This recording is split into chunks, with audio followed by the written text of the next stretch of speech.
Blog Talk Radio. Oh na na, what's my name? Oh na na, what's my name? Oh na na, what's my name? Oh na na, what's my name? Oh na na, what's my name? What's my name? What's my name? Yeah, I heard you good. Hey, what's up, everyone? Happy Sunday. Hope you all had a happy Valentine's Day. Thank you for tuning in to tonight's show and for spending your Valentine's Day with me and my co-host, Gerald. It's 9 p.m. here in the New York tri-state area, and we have a really, really great show for you tonight. And tonight we're actually going to tackle a very serious subject that, as women, we have to deal with almost every single day. And because I anticipate we're going to have a lot of listeners and callers who may want to chime in to the discussion, I'm going to provide you with all of our details now, so jot it down in case you have a question, comment, or if you want to share your own experience with us. So you can call in at 347-989-1140. Make sure to press the number 1 after you dial in so you can get put into our caller queue. And for those of you who may be a little bit on the shy side and aren't as comfortable talking on air but may want to have something to add to the conversation, you can post your question or comment in our chat room, and that's at www.blogtalkradio.com/Real Talk with Nancy. So before we get started, I want to welcome Gerald as my co-host. It's been a couple of weeks since we've been back together. So hi, Gerald. Hi, how are you? How's everybody doing tonight? Happy Valentine's Day. Same to you, honey. We've missed you, and I'm so excited to have you co-host this episode with me because I know your input is going to be great for this discussion. And so now, without any further ado, I really want to get into it because tonight's show focuses on misogyny and sexual harassment. And if you're a female living and or working in the New York tri-state area or in any major metropolitan city for that matter, then you have at some point been sexually harassed. It's just part of everyday life for women. So whether it be on your commute to work or hanging at the bar or the club with your girls, you've been the victim of men who feel that they have the right to talk to us, to approach us, and some even go as far as to touch us without any kind of permission. And we see this happen to women on the street, in the subway, in bars, and as a result, women are constantly maneuvering around the wills of men to keep themselves safe. And so for tonight's discussion, I invited a special guest. She is a phenomenal writer. She is a slam poet. And, she recently experienced something like this herself. And, she used her voice as a way to kind of fight back. And the response that she had been receiving was very phenomenal. So please join me in welcoming LeesahVee Velasquez to the show. Hi, Lisa. Are you there? Hi, guys. Hi, Nancy. Hi, Gerald. Hi, how are you? Happy Valentine's Day. Same to you. Same to you, honey. I hope you enjoyed it, and thank you for sharing your Valentine's Day with us. Absolutely. Not a problem. So I invited you on the show because, as I just mentioned, you recently experienced sexual harassment that was so blatant and disrespectful that you felt compelled to, air it out on Facebook. And your courage to speak out has not only shed light on misogyny in the poetry community, but it also prompted some really strong responses from the community at large. Can you briefly recount for our listeners, without mentioning names or, being too specific, what exactly transpired and why you felt it was important to air it out on Facebook? Sure. I was a performer at a book release of one of my good friends who released a book. which is ironically a book that details abuse in many forms, including physical, emotional, mental abuse. And ultimately, the idea and the central theme was self-love, loving yourself first before allowing someone else into that space. Before allowing someone who may be damaged, who may be looking to damage you even inadvertently, but damage is still damage, whether they want to mean to hurt you or not. Anyhow, at the end of a wonderful night, I was making my rounds. I was talking to people, and I was complimented on by a man who I did not know outside of the space. I may have met him maybe once or twice before and heard about how he was involved in the poetry community. After complimenting me on the performance, he began to stare at my legs, and then, stare, stare at my legs. And then he made a remark that they were thick and they were fat, and subsequently after that remark, he said that the size of my legs must mean that my pussy was fat. So I blamed it on the alcohol. Us women are so used to this type of behavior that we often try to make excuses for our aggressors' behavior. And I was like, yo, you must have had one too many to drink. And he denied, being drunk, and he continued to make remarks about how he was being real and just continued to ask me if he was, am I lying, and that I must know what my pussy looks like because I look at it every day in the mirror. And it's just really inappropriate, predatory behavior that made me feel disgusting. Go ahead, continue, because I knew some of the stuff. I didn't know all of this, and so my jaw is dropping right now because I can't believe that any man, any person has the balls really big enough to come out and say something so vile and disgusting. And I don't know what would make him believe that you would entertain that in any positive manner. Those words coming out of his mouth. What was I supposed to do? You were supposed to say, oh, thank you, I'm flattered? I just don't understand what his thinking was as he was saying these things to you. I have no idea what the response, what response he expected. I don't know. My response was, immediately your mind goes 1,000 different places. Like, wait a minute, what just happened? You kind of, things like that kind of paralyze you in the moment.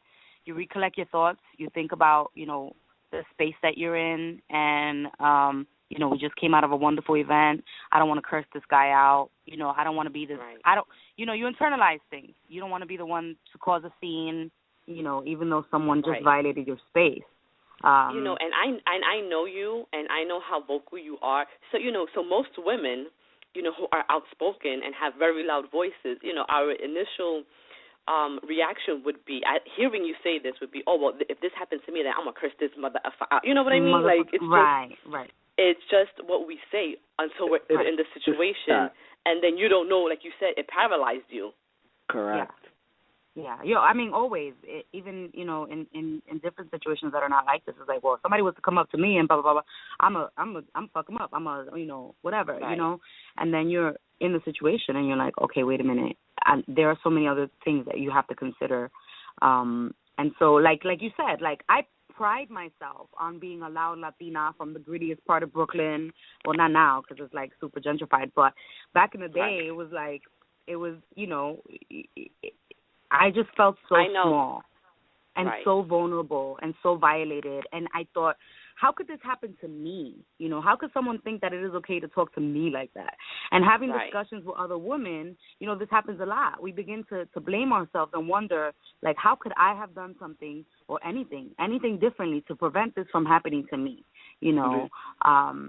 So I was mad at myself for not being more aggressive, for not saying, fuck you, you don't get to talk to me like that, for allowing myself to be victimized. But I have a question. How did you get away? How did you just, just move away and end that conversation?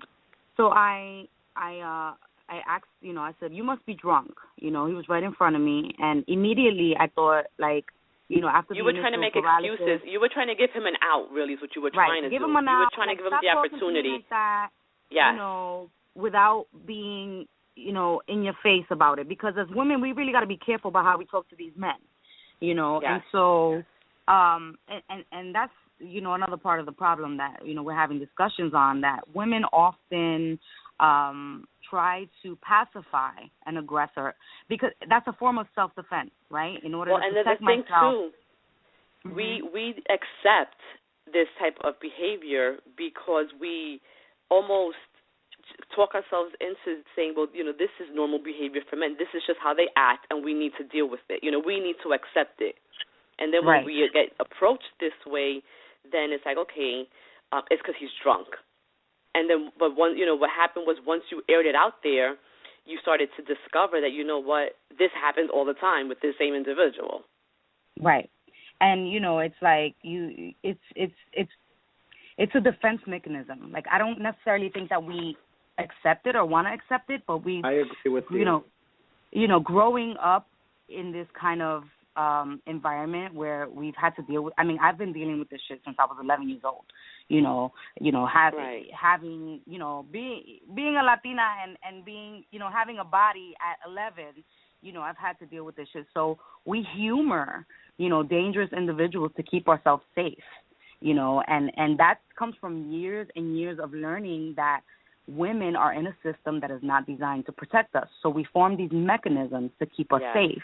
But what they also do is they allow for that behavior not to stop, and they allow for anyone who may be looking at the situation from the outside, right? It looks like it's a warm discussion. It doesn't look like a woman who's fighting to save her life, It doesn't look like a woman who is not okay, because the defense mechanism allows for the blame to be placed onto the target, who, in the eyes of the people around her, have failed to respond to her aggressor with the same kind of like masculine, bravado that men or other people more easily recognize, right? So if I'm not cursing the motherfucker out, I must be okay with it, right? Right. So you go home. So I left.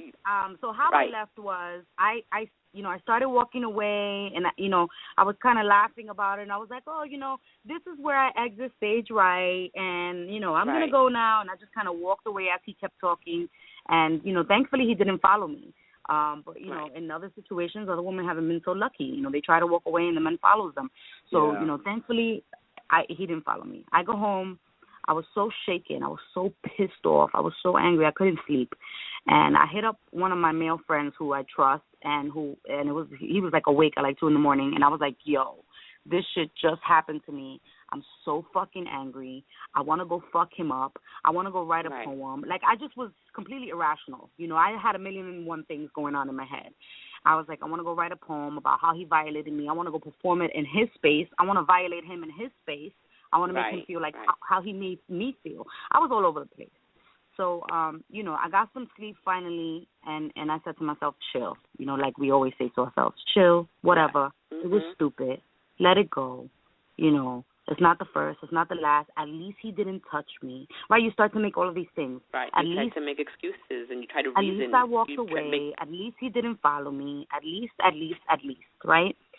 And the next day, still bothered. I was still so bothered that I updated my Facebook status, and I was really thinking about what it meant to be a woman in this performance space. And I said to myself, and I said to the world of Facebook, as you guys know, if you follow me on Facebook, I'm like a super oversharer, and I'm surprised people follow me, to be honest, because I talk a lot of shit. But yeah, but you know what? You share real stuff. It's not. You're not putting, you share, but it's not to the point that it becomes, like, just too much, because people sometimes post too much shit on there, and I'm like, what? We really didn't know that you just finished using the bathroom, and, so-and-so looked like this, and the texture was, some people share too much.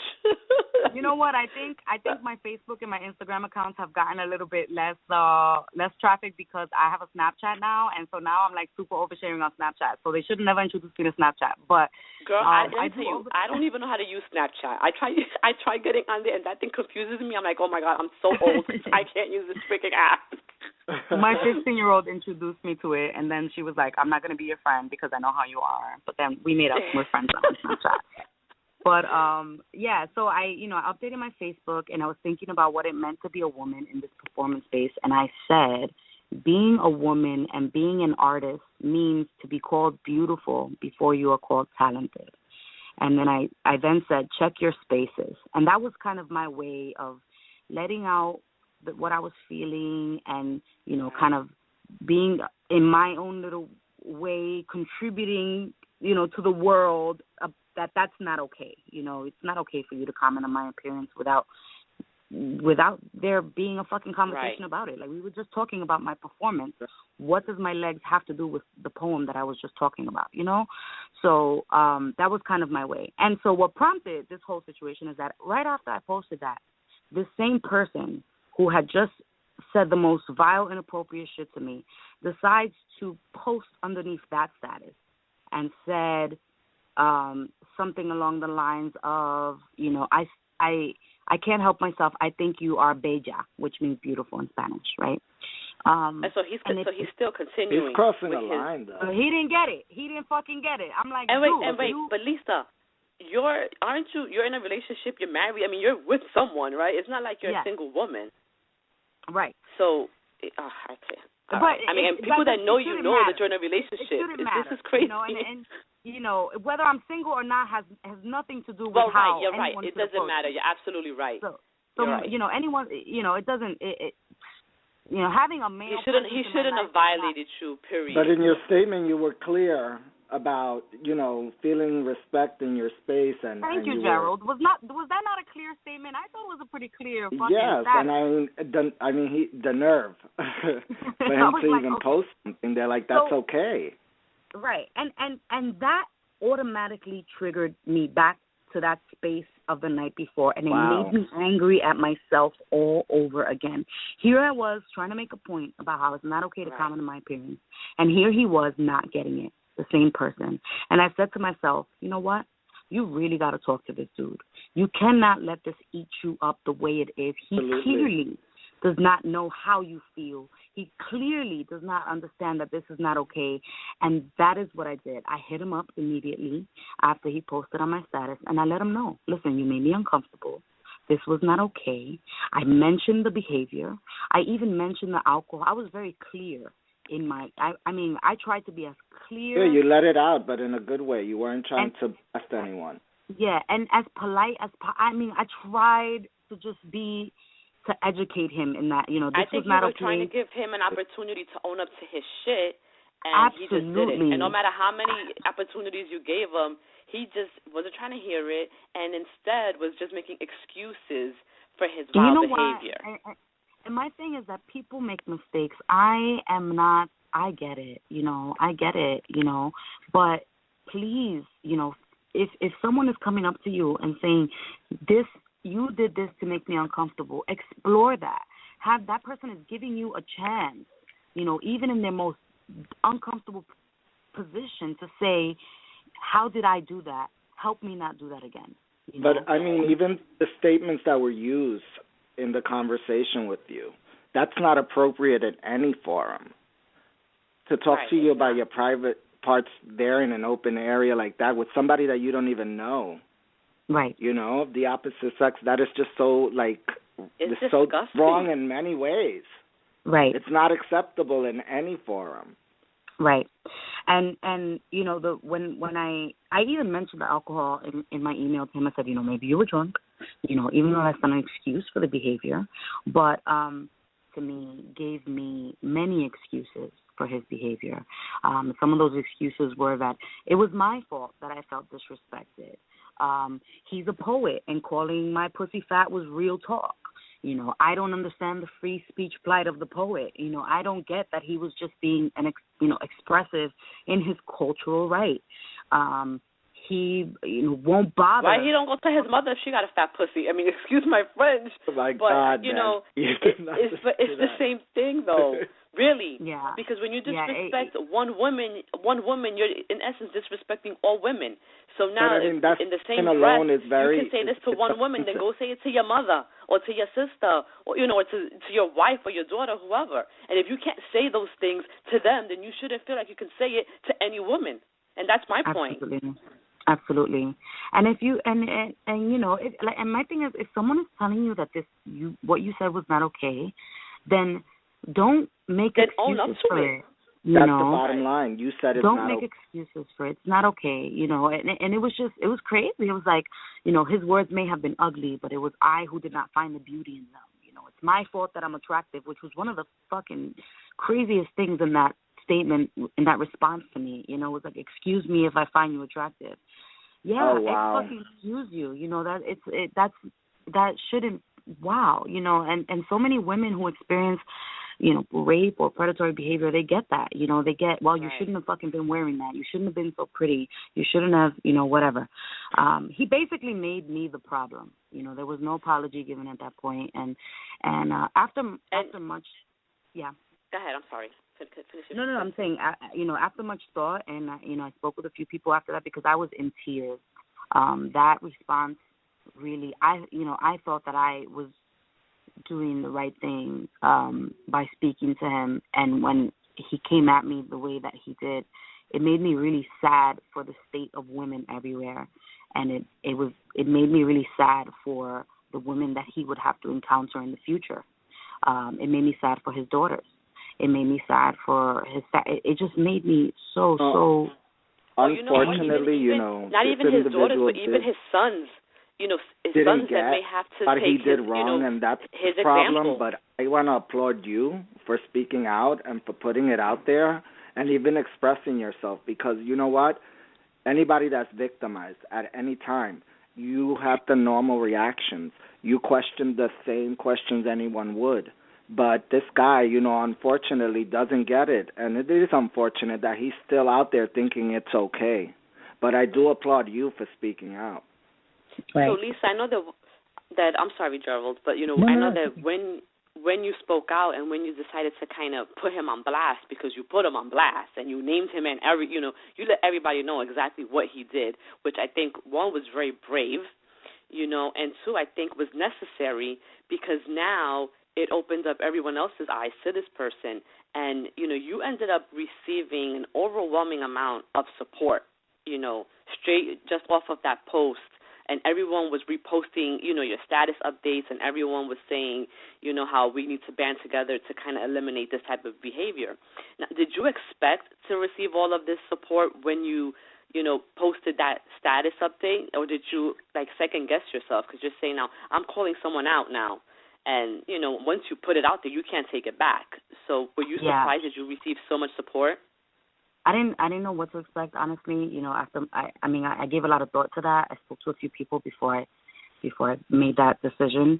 And in speaking to a few people, it was mentioned that this person had exhibited this type of behavior in the past, and him having access to so many women, you know, Scary. I mean, that trust that they will not be in a place or in a position where they are almost prey. Right. I decided very painstakingly to go public and let people know that this had happened to me and that it was not okay. And so I didn't know what to expect. I have been in so many similar situations as a woman where I've internalized it in such a way that I developed coping mechanisms, and I have never been able to talk about it publicly. So this was scary to me for so many reasons. A woman speaking out against a perpetrator is almost immediately looked at with a side eye, right? Yes. The woman has had to have some sort of fault in the matter. When a woman is raped, some of the questions that she encounters is, what are you wearing? What were you doing? Were you drunk? Mm-hmm. There's this notion that the woman must have done something to warrant such a predatory response from her aggressor. Women are not believed unless they have proof or backup, or unless there are other women who have gone through it with the same person. So these are all problems that I was very much aware of, that I knew existed, and that I knew that I was opening up myself for a level of criticism. I was opening up myself to be re-traumatized, to be hurt all over again on a whole nother level, right? Because then you have people who you thought were your allies. Well, did you receive any backlash once you put that person on blast? You know, did you, because, you know, I saw only the positive things that came out of it. I don't know if you received any, you know, private inbox messages, you know, or texts that was saying, oh, well, how could you do this? Or did you receive any of that? I did get backlash. I think anytime you bring up an issue that is triggering to so many people on so many different levels, there's going to be backlash. I expected it. I try to address everything from a space of love and understanding. I'm very I'm very naive, I guess, in that sense, where I'm just like, everybody love each other and everybody, like, you know, kiss and make up. We're going to be okay. Positive, positive, positive. You know, I always try to look at the angles. And, look, some people are just not going to be happy. You know, you can't expect to make everyone okay with the decisions that you make. What you need to do is be able to feel safe and okay with yourself. Exactly. And sometimes that means, you know, cursing your aggressor out. Sometimes that means telling someone you trust and venting, and it never going beyond that. Those decisions are completely up to the person who is victimized to decide how they want to deal with what just happened to them and how they're going to heal and be okay. And so, you know, I really didn't. I mean, I saw the backlash, and, you know, I tried to address it as much as I could. But at the end of the day, I had to be okay with my decision, and I was okay with that. You know, and something else that happened as a result of you speaking out was that a number of other women started posting about their own experiences with this same individual, and they only did so after you posted your status update, because in a way it kind of gave them their voice back, and it also gave them the courage to say, you know what, well, this happened to me too, because just as you said, you know, women, we're afraid to put it out there because we might not be believed. We don't want to be perceived as shit starters, you know. But once you spoke out, there were a number, I think even at that same event, 2 other women came out saying that, you know, he had approached them in a disrespectful way as well. You know, so how does that make you feel knowing that you were able in a way to give other women their voice, you know, and to kind of put it out there also that they said this also happened to me? Yeah, do you feel like you have a responsibility now to other women, you know, to almost be their voice or their advocate? Well, I mean, so let me, I guess, go back. It's not an easy thing to do when you're thinking about coming forward, right? In fact, many times those thoughts about not being believed or not being supported, even more so than believed, just kind of someone to have your back and say, yo, I got you, is really what keeps women in the shadows in the first place, right? We just shut up and say, I don't want to be a troublemaker. I'm not gonna talk about this. It'll go away. I'll be fine. You know, especially strong women. I'll be fine. We had women who came out and said this happened with the same individual. And even and on the other page, we had women that came out and said something similar happened with a completely different individual, or this happened to me, period. So it started a dialogue about how often a woman is placed in situations that are uncomfortable and sometimes very dangerous, and how often we swallow that and we remain silent and we accept it, like you said, as a normal part of being a woman. And so in regards to how it makes me feel, I'm already a roller coaster of emotions on a regular basis. I cry when a leaf falls off a tree. And it really brought up a myriad of emotions for me. This the way the community came together, the woman that came forward, everybody in my inbox, you know, I felt empowered. I also felt very overwhelmed.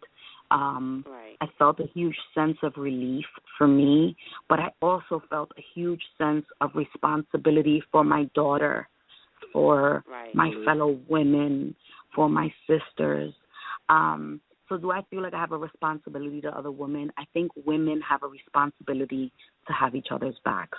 I think we have to be advocates first for ourselves and then for each other. But at the same time, I feel that men also have a responsibility to be allies for women.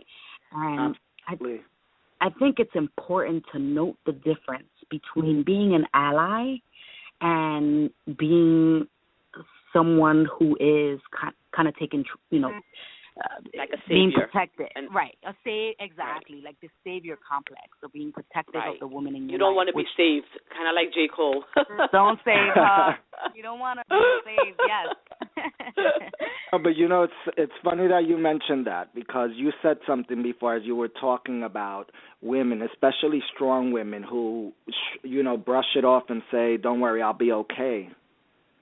And people who are around those strong women sometimes think, "Oh yeah, they will be okay," because they show that they're strong. But it doesn't matter how strong you are; stuff gets to you, and people need to know, especially people who are around you. And like you just said, you don't want to be saved. You want to be, you want an ally. You want someone who can see you and support you and say, "This is not okay." Right.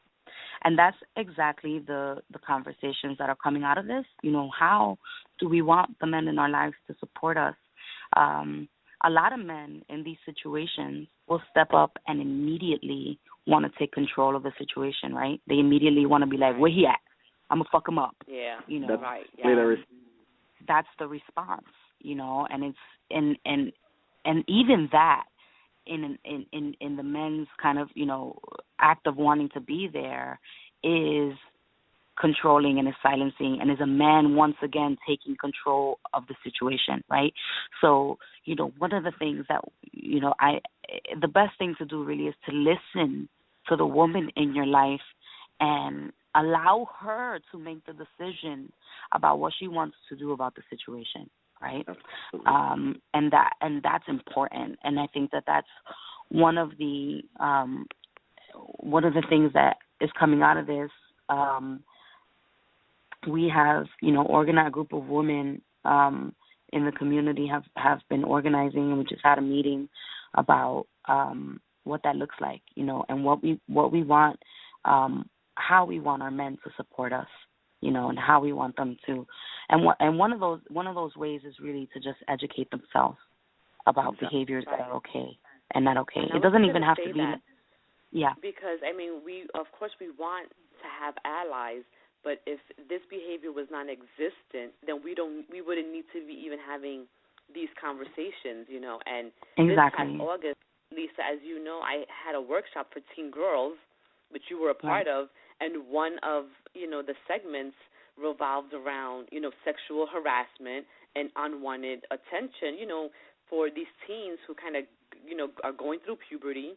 And their bodies are beginning to develop, and now all of a sudden, their peers and older men alike are looking at them in ways that they're not used to, and we're trying to prepare them, right? We're trying to teach them how to deal with this.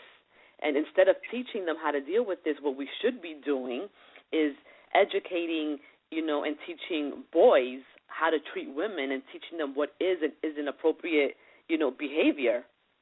So it begs the question, instead of trying to have these allies, what can we do to raise better men? You know what I mean? Like, at what point do we stop teaching women how to protect themselves and defend themselves, and instead teach men, this is not how you approach a woman. This is not how you speak to a woman. I guess, Gerald, you're a man. I know you have a young son that you're raising. Yeah, and you have sisters as well. So what role, but the if thing any, is, again, I think feel it's that we can, like you said in education. What can we do? As you know, Nancy, I'm looking into different ways into helping young men today. Just know what's out there. And the thing is that you come from different cultures, right?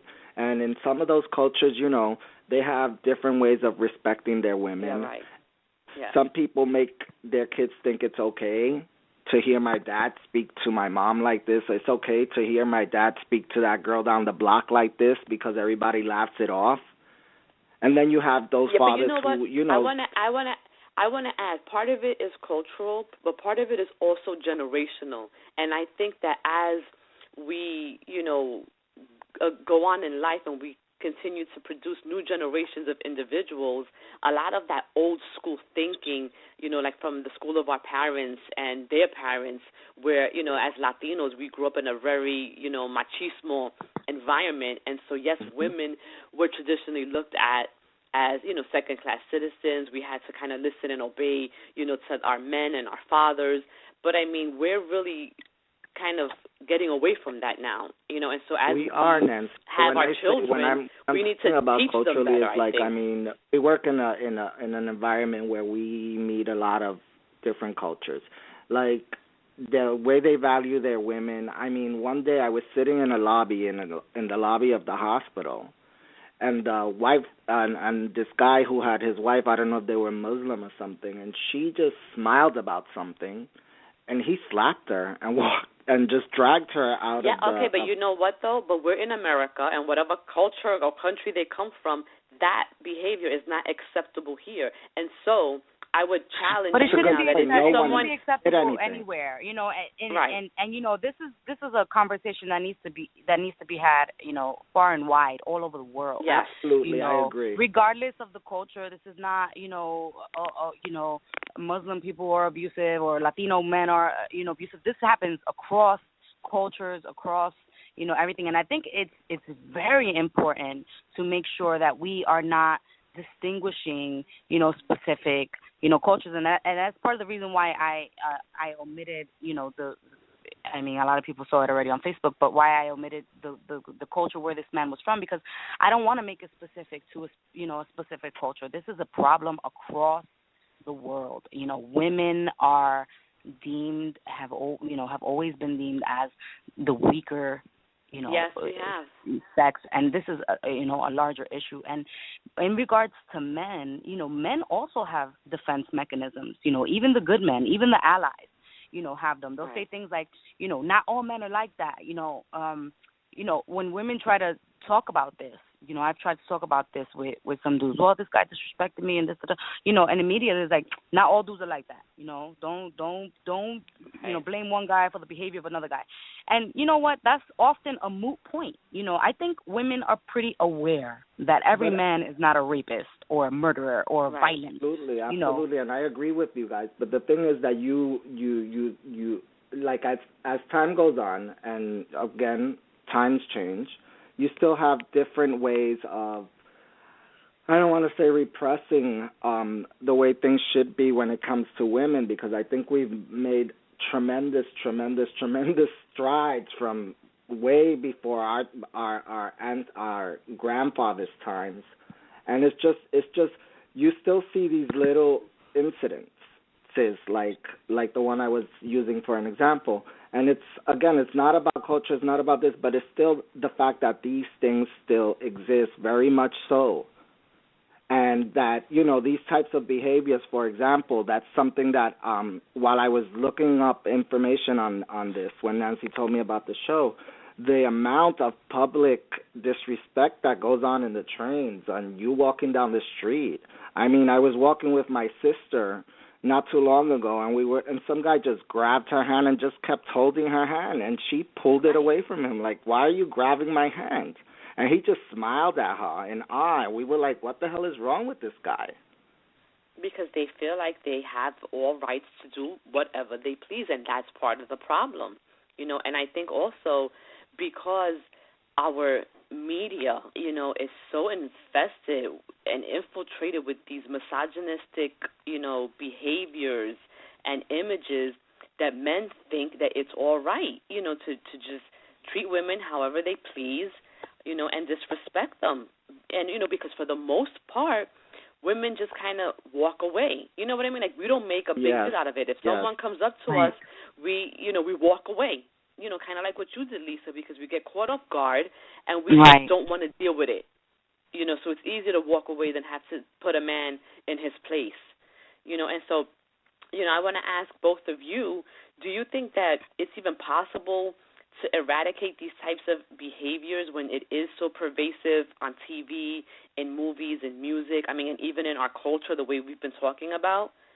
You know, I don't think this is going to be a problem that we're not going to solve it, you know, this year, next year, not even within the next 10 years, I think, you know, because it's a huge, it'll be a huge cultural shift, I think, and then everything that we're seeing is going to have to change.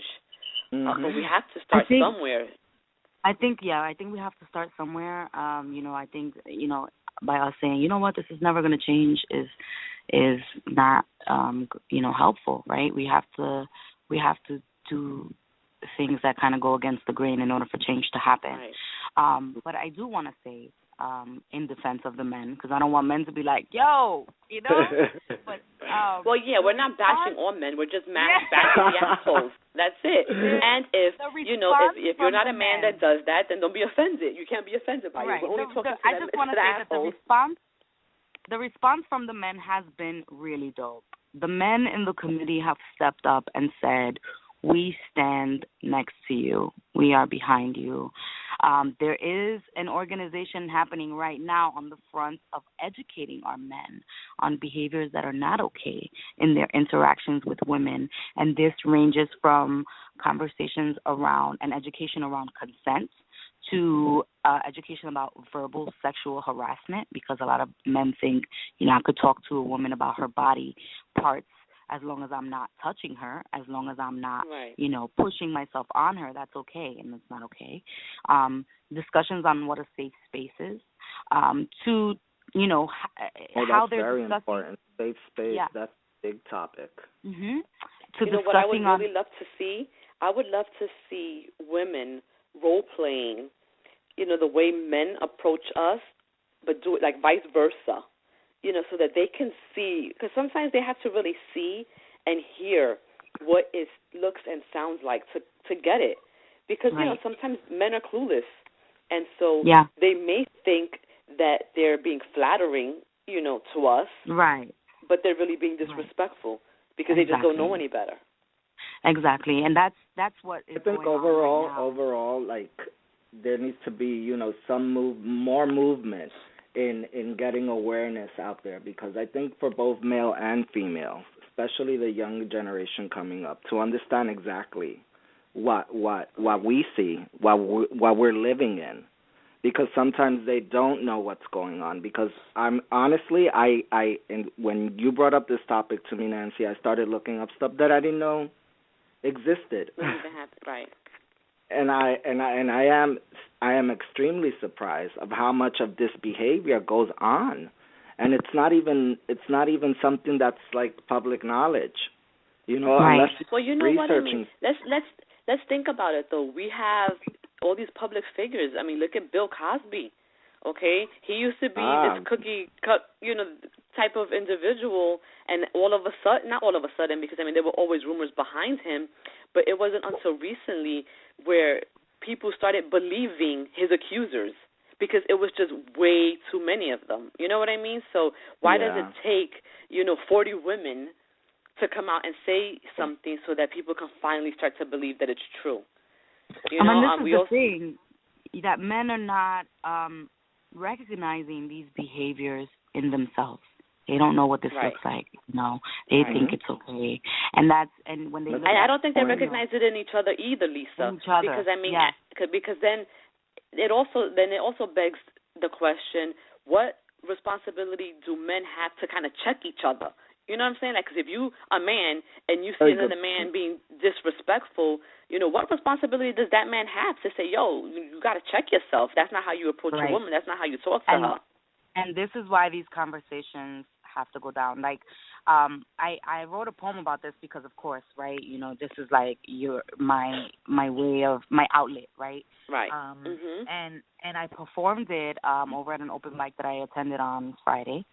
And one of the things that happened after I performed that poem was a man came up to me and said, yo, you really made me think about ways that I have maybe spoken to women in the past that is not okay.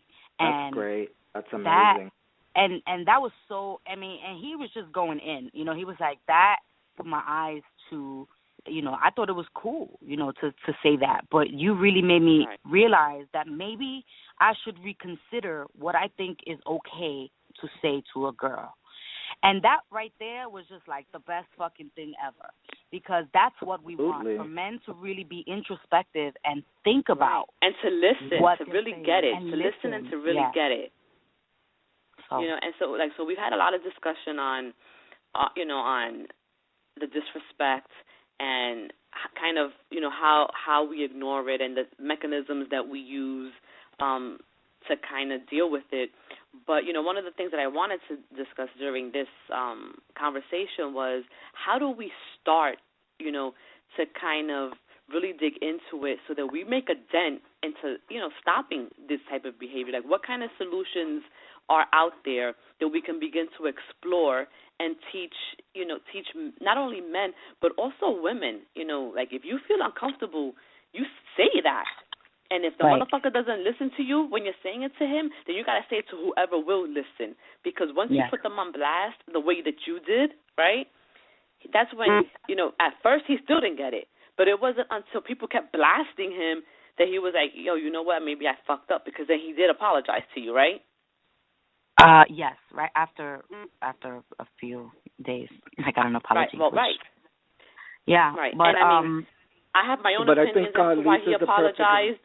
But I really want to, let's talk about some possible solutions. Like, what can we start doing? So one of the things that forward. we discussed the women who got together, and we're going to have more of these meetings and really try to talk about this on a larger scale, so that it reaches as many people as possible. But one of the things that we talk about in our community, right, in the poetic community, is having this need to talk about safe spaces right at the forefront, like right when you're doing your open mic rules or, really talking about this is a safe space, and if anyone makes you uncomfortable, this is the person you should go to, right? So having a designated person to handle those complaints, because a lot of times we don't know where to go to, right? Or we feel like we're going to be ruining the event if we say something. We don't know that there is a safe person who handles these types of situations. We kind of feel lost and, out in the air. So, this is a safe space. It's part of the opening, spiel. This is who you complain to if somebody here makes you feel uncomfortable. This is, so that's kind of one of the things that we've been discussing. Also, there's going to be a workshop happening with both men and women, where there's going to be some sort of, like breakout groups, where the men are going to be educated on all things misogyny, rape culture, machismo, sexual harassment, everything that kind of falls under that umbrella. And the women also are going to be educated and talked about their experiences and what they're experiencing. And then they're going to come back together and talk about that as a collective. So those conversations in the community, having those on a regular basis so that men can go back and talk to their sons and talk to their friends and say, yo, this is what I learned, or come with me to the next one, so that it starts reaching far and wide. So, these are some of the things that we're talking.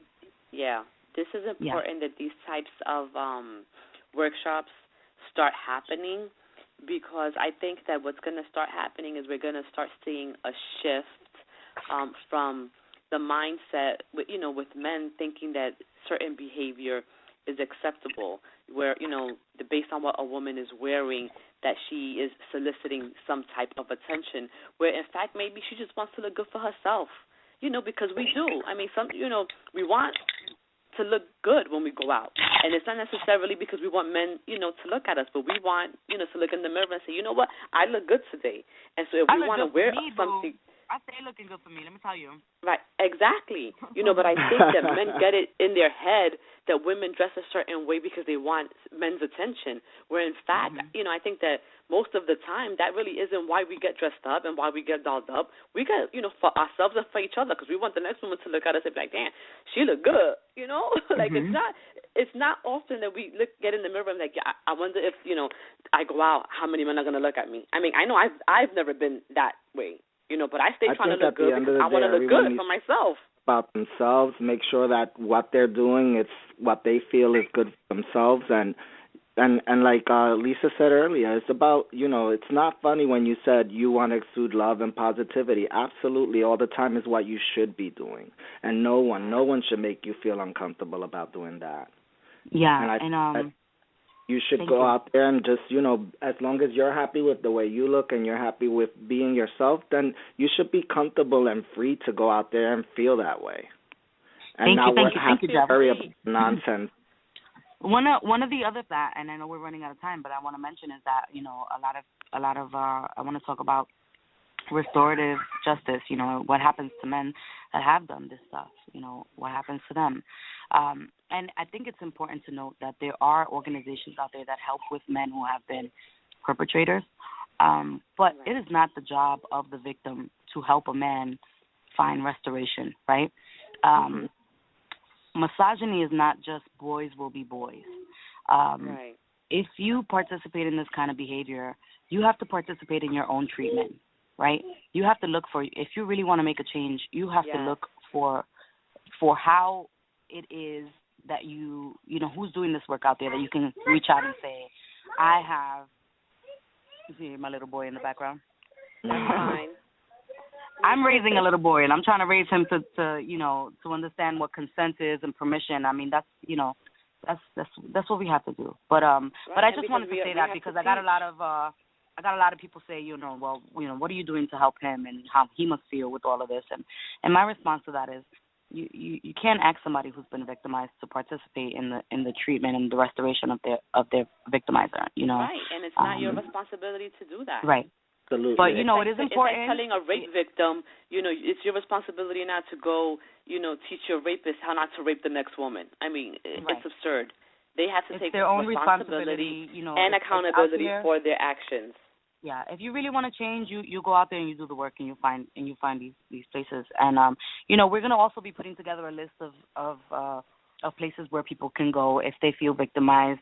So great. Or if they have victimized other people, so that they can go and look for the help that they need, right? Without having to re-victimize their victims, re-traumatize their victims, and do that on their own. You know, you got to take accountability. So. Well, yeah. You know, like you said, our time is running out, but before we end, I really wanted to give you an opportunity to kind of recite your poem. One, because I missed it, and I heard that you were phenomenal, so I want to hear it.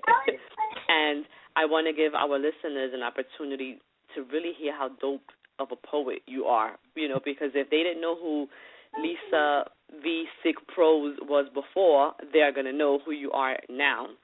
So whenever you're ready, go ahead and spit your poem, and then, you know, we'll be ending the show. And you're just phenomenal, and I thank you for being that voice. And for telling your story, because that's the only way we're going to, you know, kind of get rid of this nonsense in our communities. We have to be vocal, and we have to use our voices, you know, to call out these behaviors, these unwarranted, you know, sexual advances, and we have to let men know that we're not going to stand for it. And whenever someone disrespects one of us, they're disrespecting all of us, and they're going to get put on blast. That's just how it is. But anyway, let me stop talking myself. The floor is yours, Leesah. Thank you. So this poem was, you know, I started writing it almost immediately after it happened to me, and it just when that happened to me, it reminded me of, it just took me back to a few different flashbacks that I had that happened to me in my life. So this is kind of going back and forth between my voice and the voices of the many men who have said some dumb shit to me, right? Okay. A poem for the stranger who thought it was okay to ask me if my pussy was fat. You strike me as the type of man to get offended at the thought of being called a pussy. It must be such a burden to fear what you chase. Well, do not fret. I got you. Here are 5 reasons you couldn't be a pussy if you wanted to. 1, a pussy is a brave thing. The word vagina comes from the Latin root meaning sheath for sword, meaning women are specifically designed to swallow sharp things. Flashback. You like that, mommy? You feel me? Digging into your body like a grave. I thought you said you liked your men deep. You understand. I'm a poet, ma. I was just trying to make you moan like a metaphor, too. Fun fact. Vaginal discharge does not contain any waste products, unlike your mouth. Unlike that garbage you call a tongue. I'm sorry. Is this poem too angry for you? You're not used to women using their mouths in this manner. Flashback. Yo, why you acting like a bitch for? You must be PMSing or something. I know what you need. You need some dick, ma. You must not have had some in a while. That must be why you angry. Why you can't take a joke about your body. I hate stuck-up bitches like you 3. The clitoris is big enough to be a penis, which means technically I am a bigger dick than you are. Have we met? I'm the girl with the fat pussy. Oh, you remember. I was worried you wouldn't recognize me under all this trauma, under all these men I wear like a second skin. I have been peeling your words off of me ever since you made yourself graffiti, ever since you made me an empty wall. Look at me. I am running out of room for the men who want to tag up next for.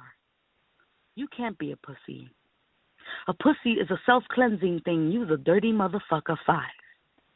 Every 28 days or so, the pussy bleeds.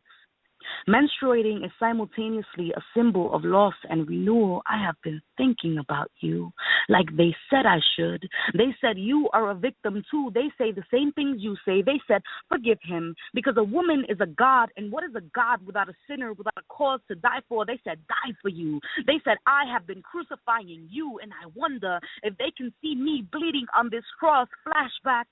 You got your period yet, Ma? What you mean we pregnant? Oh, shit, that's dope, yo. I'm mad excited. I hope it's a boy. I got mad shit to teach him, like how to get bitches. No, not you. You not a bitch, Ma. You my baby mom's. What you mean it's a girl?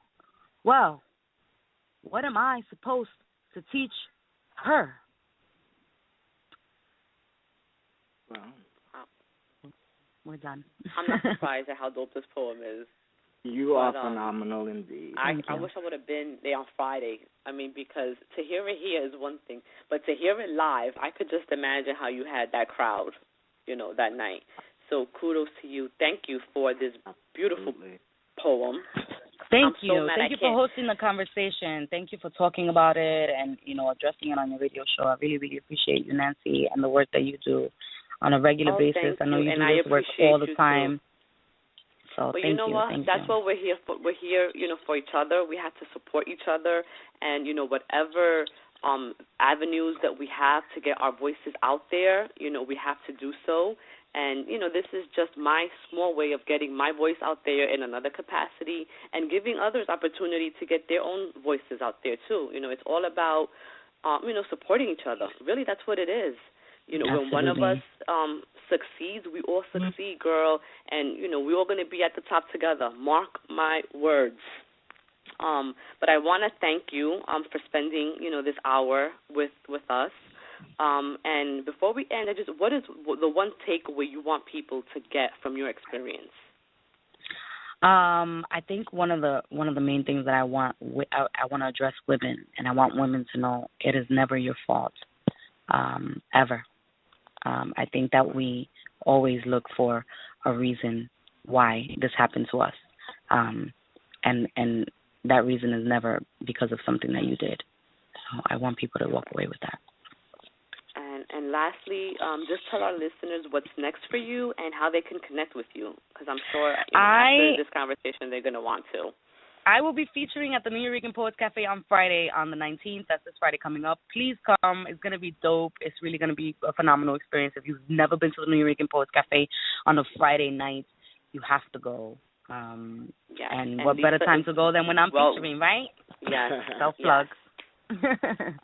Okay, so, this kind of concludes, the end of the show, and I kind of just want to end the show with this following message.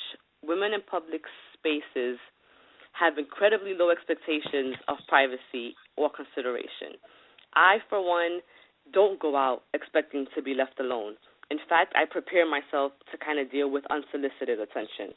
It's just my reality, as it is for many other women. And we know that men shouldn't catcall. We know that men shouldn't invade or violate our personal space, and we know that it happens anyway. But where do we go from here? I can't untangle that in one show. I don't think any of us can. But I hope that we did shed some light on an issue that can no longer be ignored. It's a patriarchal tangle of intersections of race, class, gender, sexuality, and physical appearance that has no simple answer.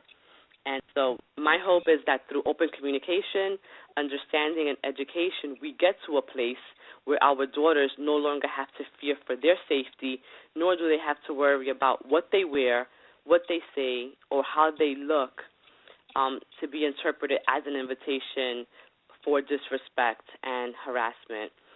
so this concludes our show. Thank you to all of our listeners. Thank you, Nancy. Thank you, Gerald. Thank you. We truly appreciate you, and stay tuned for our next show. Follow me on Facebook, follow Gerald, and connect with the show. Follow the show at blogtalkradio.com/Real Talk with Nancy. I'm going to end the show with this song by Ed Sheeran, since it's Valentine's Day. Go and spend the rest of the night with your lovers, guys.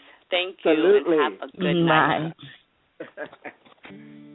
When your legs don't work like they used to before, and I can't sweep you off of your feet, will your mouth still remember the taste of my love? Will your eyes still smile from your cheeks? Darling, I will be loving you till we're 70.